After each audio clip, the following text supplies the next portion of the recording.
نبدأ بفخر الدول العربية، الإمارات العربية المتحدة وفعالية فخر العرب. مساء الخير من القلب وألف مبروك بروفيسور هادي التيجاني.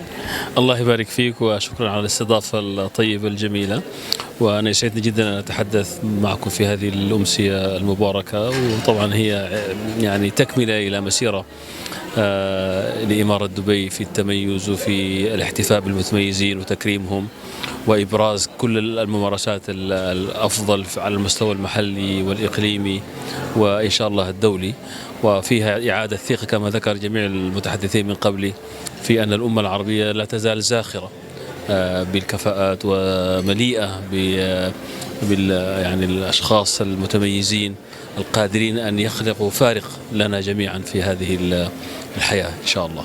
نطوي عام 51 ديسمبر، وشفنا اليوم فيديو تاريخي رائع جدا، ملحمة الديانات. أنا كم فخورة لما دولة الإمارات عم تعرض هالأشياء بكل حب محبة، ما عندها أي تفرق لا بين مسلم ولا مسيحي ولا أي ديانة.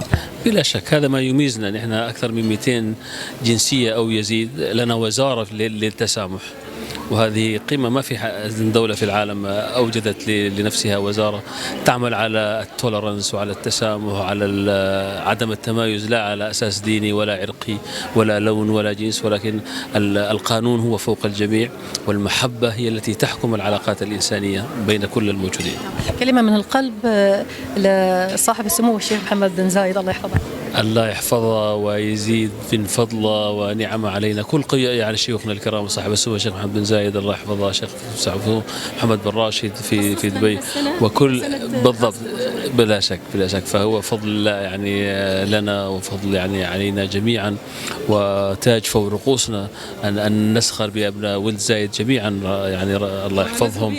وبلا شك بلا شك بلا شك ربنا يعني ربي يخليه ويحفظه وأيده بنصره ويجعل يعني فوق الجميع إن شاء الله. البطانة الصالحة بإذن الله. شكرا لك. شكرا.